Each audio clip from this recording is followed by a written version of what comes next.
नमस्कार सभी छात्रों का मैं रामानंद शर्मा रामानंद क्लासेज में अभिनंदन करता हूं।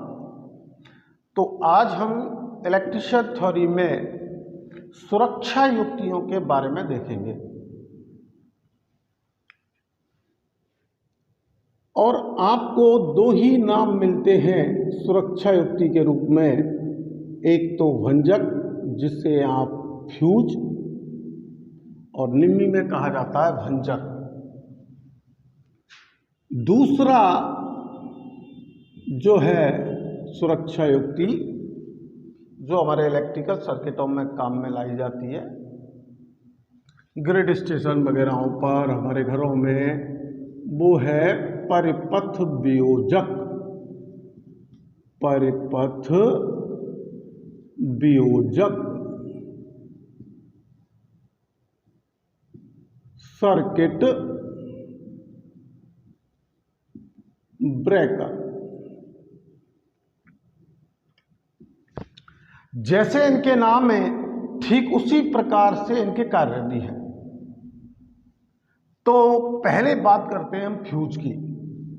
आज इस वीडियो में हम फ्यूज के बारे में एक एक एक्यूरेट शब्द पढ़ेंगे जिससे आपको फ्यूज से संबंधित किसी भी प्रकार का कोई कंफ्यूजन ना रहे। तो फ्यूज जो है वो एक तो कैसी परिस्थितियों में कार्य करता है, तो जिस परिस्थिति में कार्य करता है नॉर्मल कंडीशनों में कार्य करता है, सामान्य परिस्थितियों में कार्य करता है। अब सामान्य परिस्थितियां हम किन्हें कहेंगे? तो वह सुरक्षा युक्ति जो सामान्य परिस्थितियों में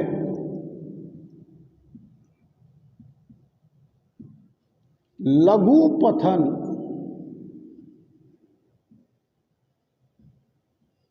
यानी शॉर्ट सर्किट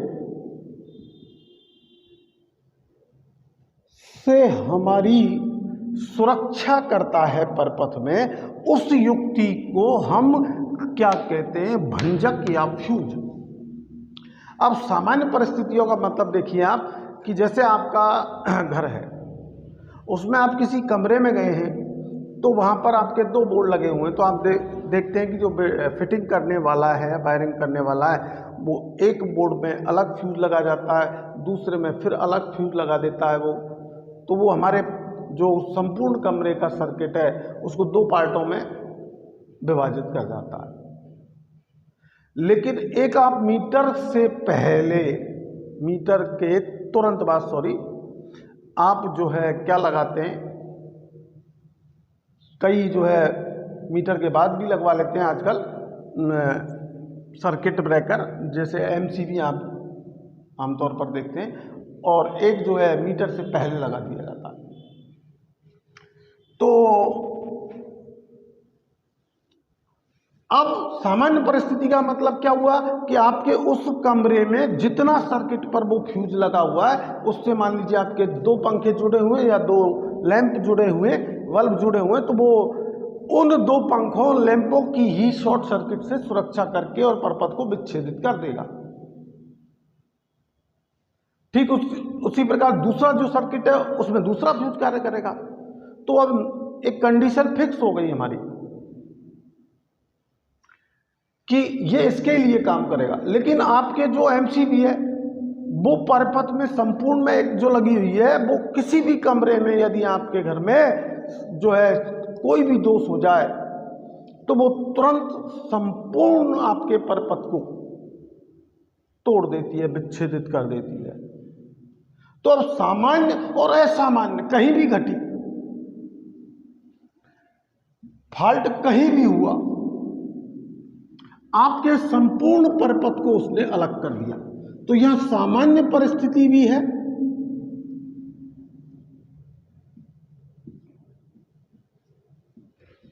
नॉर्मल कंडीशन भी है और असामान्य परिस्थिति भी है।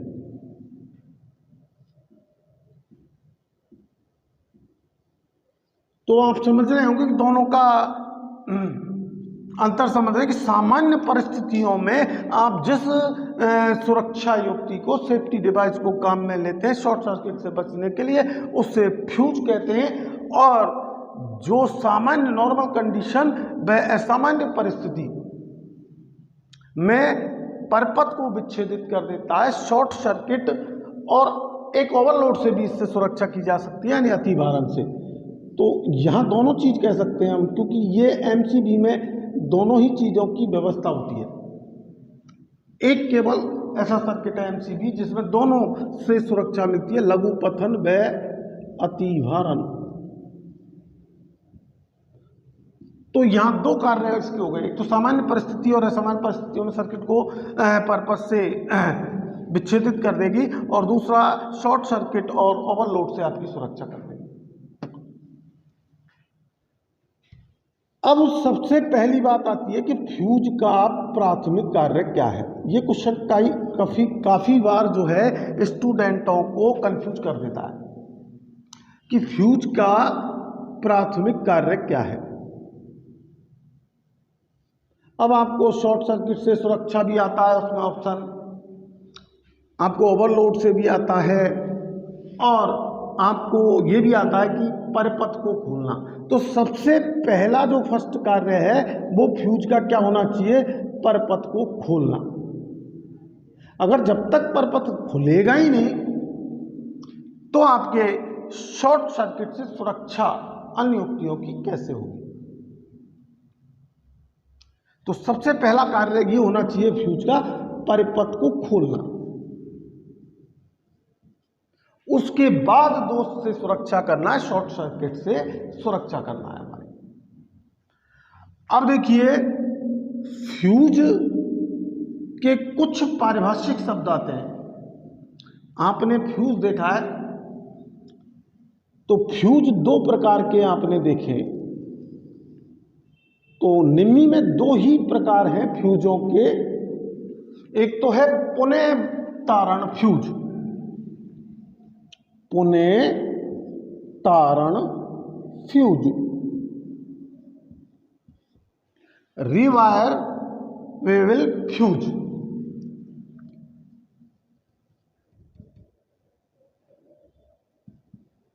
फ्यूज अब इसे किटकैट भी कह देते हैं कई किताबों में। तो रिवाइवेबल फ्यूज को ही किटकैट कहा जाता है।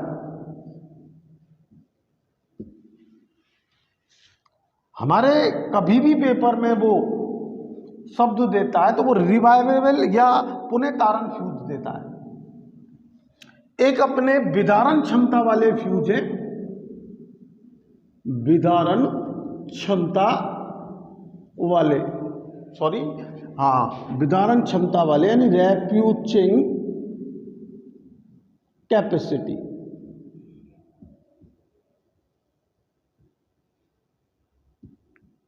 वाले फ्यूज,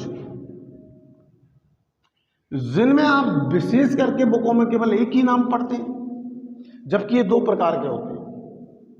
एक लघु विदारण क्षमता वाले, लो रैप्यूचिंग कैपेसिटी फ्यूज, लघु विदारण क्षमता वाले LRC। एक होते हैं आपके HRC, एक कौन से होते हैं आपके HRC, उच्च विदारण क्षमता वाले फ्यूज, जिन्हें HRC फ्यूज कहा जाता है। अब इनकी आप जो है विशेषताओं के आधार पर ही वर्गीकरण किया गया है। तो सबसे पहले हम पुनः तारण फ्यूज पर आते हैं। तो पुनः तारण फ्यूज यानी रिवाइवेबल फ्यूज, इसमें पारिभाषिक शब्दों में सबसे पहला पारिभाषिक शब्द आता है फ्यूज घटक, फ्यूज एलिमेंट, जिसे आप फ्यूज तार भी कहते हैं, फ्यूज वायर भी कहते हैं। तो फ्यूज का वह हिस्सा जिसकी अधिकल्पना जो है परपथ को खोलने के लिए की जाती है, या परपथ जिसकी अधिकल्पना यानी इमेजिंग परपथ को खोलने के लिए की जाती है, वो है फ्यूज एलिमेंट। अब देखिए, फ्यूज एलिमेंट हमारे टिन व लेड का प्रयोग करते हैं, लेकिन निम्मी में 5 एम्पियर तक ही के परपथों में लेड व टिन का प्रयोग किया जाता है। 5 एम्पियर से अधिक यदि शब्द आ जाए तो उसके लिए फिर आप तांबा कॉपर लो। अब देखिए, दूसरा पारिभाषिक शब्द जो है वो है हमारा फ्यूज वाहक, फ्यूज कैरियर। तो फ्यूज वाहक जैसा नाम है इसका, फ्यूज कैरियर वह घटक या वह भाग फ्यूज का, वह पार्ट जिसमें फ्यूज एलिमेंट लगाया जाता है, यानी धारण करता है जो भाग फ्यूज एलिमेंट को, वो फ्यूज कैरियर के नाम से जाना जाता है। ये पोर्सलिन के, पहले किसके बने होते थे? पोर्सलिन के, आजकल बेकेलाइट के लिए जा रहे हैं। दूसरा जो आता है आपका, वो है फ्यूज आधार, फ्यूज आधार, फ्यूज बेस। तो फ्यूज बेस में आप जो है देखेंगे कि वह भाग जो परिपथ से जुड़ा होता है और जो टर्मिनल युक्त होता है, यानी सदैव परिपथ से जुड़ा रहता है, जो हिस्सा फ्यूज का, वो हिस्सा, वो पार्ट आपका क्या कहलाता है? टर्मिनल युक्त पार्ट, फ्यूज आधार। ये इसका नीचे का हिस्सा तो आपका पोर्सलिन का ही होता है या बेकेलाइट का लिया जाता है, और टर्मिनल के रूप में आप जो है तांबे या कांसे का प्रयोग कर सकते हैं। तो अब देखिए, ये तो 3 मेन भाग हिस्से थे, पार्ट थे। अब फ्यूज से संबंधित पहली परिभाषा जो आती है वो है धारा निर्धारण, करंट रेटिंग, करंट रेटिंग। वह अधिकतम धारा का मान जिस पर परिपथ में फ्यूज बिना पिघले धारा प्रवाह कर सके, फ्यूजिंग करंट रेटिंग के नाम से जानी जाती है या करंट रेटिंग कहलाती है। इसका मान सदैव सामान्य भार धारा यानी नॉर्मल लोड करंट के 1.5 गुना होता है, और यही हम कहते हैं फ्यूज की कैपेसिटी। अगर आपसे यूँ भी कह दिया जाए कि फ्यूज एक 20 एम्पियर के परपथ में आपको जो है एक फ्यूज लगाना, आप किस क्षमता का फ्यूज लगाएंगे, तो 20 तो आपका ये हो ही गया, और इसका आधा कितना हुआ आपका 10, यानी कि आप 30 एम्पियर की क्षमता का फ्यूज लगाओगे। अब देखिए, फ्यूज का जो है अगला जो पारिभाषिक पद है वो है फ्यूजिंग धारा, फ्यूजिंग करंट।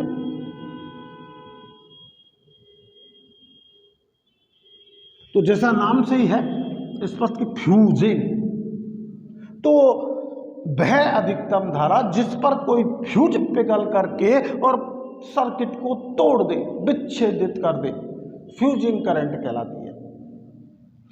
तो हमारे फ्यूज की 2 धाराएं होती हैं, एक फ्यूजिंग धारा और एक जो है धारा निर्धारण करंट रेटिंग।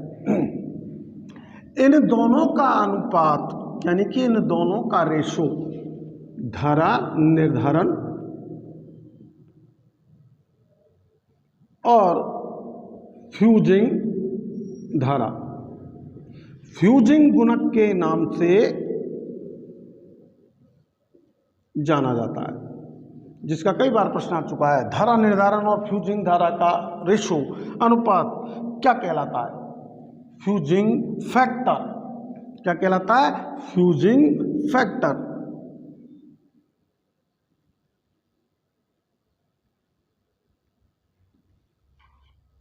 अब देखिए, इसके बाद जो पारिभाषिक पद आता है वो फ्यूजिंग का है क्रियान्वयन समय या गुणक। तो कोई फ्यूज जितने समय में सर्किट को तोड़ता है, विच्छेदित कर देता है, वो समय उसका क्रियान्वयन समय कहलाता है। जैसे पुनर्तारण फ्यूज का 0.02 सेकंड है क्रियान्वयन समय, और HRC फ्यूजों का आपको बताया जाता है 0.013 सेकंड। तो क्रियान्वयन गुणक हो गया। अब इसके बाद जो आती है बात, वो ये आती है कि पुनर्तारण फ्यूज कहेंगे कैसे। एक फ्यूज की टेस्टिंग कितने समय तक की जाती है, ये भी प्रश्न आ चुका है। तो वो समय है 4 घंटे, और इसी आधार पर इस पुनर्तारण फ्यूज की परिभाषा है। वह सुरक्षा युक्ति, वह सेफ्टी डिवाइस जो सामान्य भारधारा का 1.5 गुना होने पर, 1.5 होने पर जो है 4 घंटे तक परपथ न खोले, क्या कहलाता है? रिवाइवेबल फ्यूज या पुनर्तारण फ्यूज। अब ये जो फ्यूज है वो 200 एम्पियर तक के परपथों में प्रयुक्त किया जाता है। अब जो उच्च विदारण क्षमता वाले फ्यूज हैं वो हाई रेफ्यूजिंग कैपेसिटी या आपके लो रेफ्यूजिंग कैपेसिटी वाले फ्यूज हैं। उनमें आपके एक LRC और एक HRC। तो ये जो है 50 किलो एम्पियर तक की जो परपथ की धारा में जो प्रयुक्त किए जाएंगे वो LRC फ्यूज कहलाएंगे, और जो 80 किलो एम्पियर तक की क्षमता के लिए प्रयुक्त किए जाते हैं वो HRC फ्यूज कहलाते हैं। अब देखिए फ्यूज की विशेषता, फ्यूज तार की। अब चूंकि फ्यूज घटक पढ़ लिया आपने, तो फ्यूज तार की विशेषता भी आपको देखनी होगी।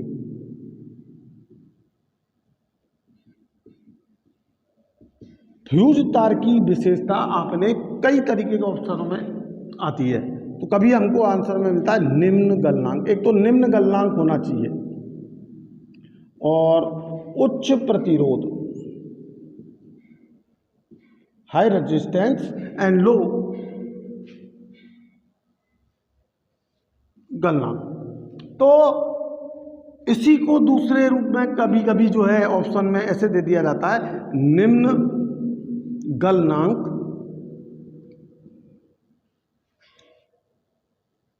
निम्न चालकता,